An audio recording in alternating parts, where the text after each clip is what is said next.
सीतापुर गांव में रेवती नाम की औरत अपने दो बेटे अरुण और वरुण के साथ रहती थी। उन दोनों की शादी हो चुकी थी।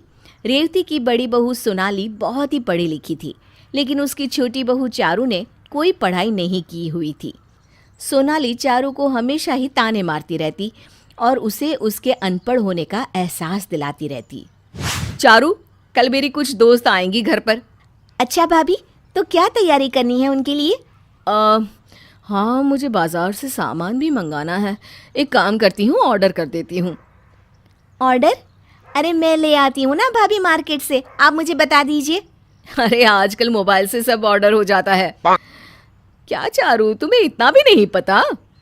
नहीं भाभी, पर आप सिखाओगी तो मैं सीख जाऊंगी। तुमने पढ़ाई लिखाई तो की नहीं, ये सब क्या सीखोगी तुम? छोड़ो। चारू सोनाली की बातों से काफ़ी दुखी हो जाती है और पार्टी की तैयारी में लग जाती है। अगले दिन सोनाली की सहेलियां उसके घर आती हैं। पार्टी चल रही होती है और सोनाली जानबूझकर चारू को अपनी पढ़ी लिखी इंग्लिश बोलने वाली सहेलियों से मिलवाती है। Richa, she's Charu. She's my brother-in-law's wife. Hi Charu, how are you?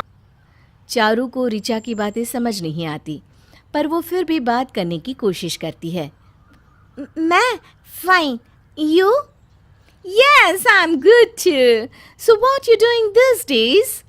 माफ़ कीजिएगा, मुझे अंग्रेज़ी भाषा नहीं आती। Oh, I'm really sorry, Charu.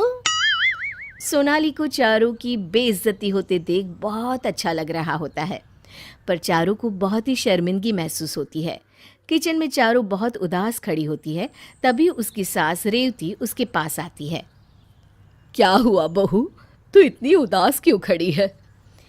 कुछ नहीं मम्मी जी, वो सोनाली भाभी की पार्टी चल रही है ना बाहर, मुझे समझ ही नहीं आ रहा कि किससे क्या बात करूं। अरे बहू, इसमें समझ ना आने वाली बात क्या है? चलो हम दोनों चलते हैं, इससे तुम्हें बुरा भी नहीं लगेगा। नहीं माँ जी, रहने दीजिए, सोनाली भाभी को शर्मिंदा होना पड़ेगा मेरी वजह से। चारू वहाँ से चली जाती है।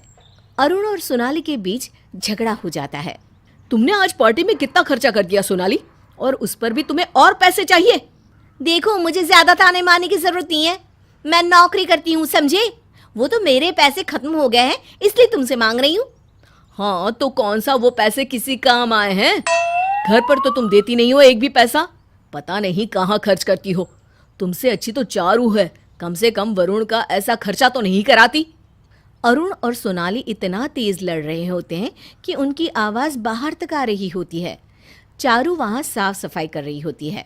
मैं चारू की तरह अनपढ़ नहीं हूँ, आज के ज़माने की पढ़ी लिखी लड़की हूँ, समझे? मेरी तुलना उससे मत करना। हाँ। चारू को ये सुनकर बहुत बुरा लगता है। वो रोते हुए अपने कमरे में चली जाती है। एक दिन रेवती और उसकी दोनों बहुएं घर पर होती हैं।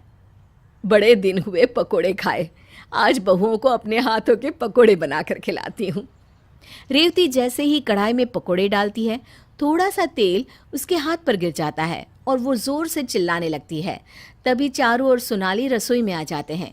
सोनाली को समझ नहीं आता कि क्या करे, पर चारू जल्दी से फ्रिज से ठंडा पानी निकालती है और रेवती के हाथ पर डालने लगती है।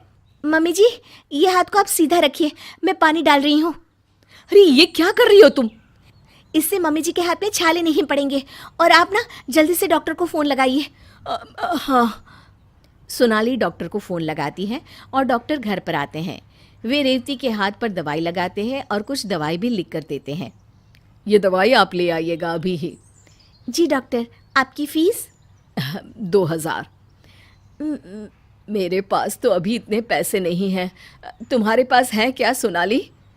नहीं माँ जी, मेरी सैलरी ख़त्म हो गई है, लेकिन मैं इनके एटीएम से निकाल कर आती हूँ। डॉक्टर, अब 10 मिनट रुक जाइए ना प्लीज़।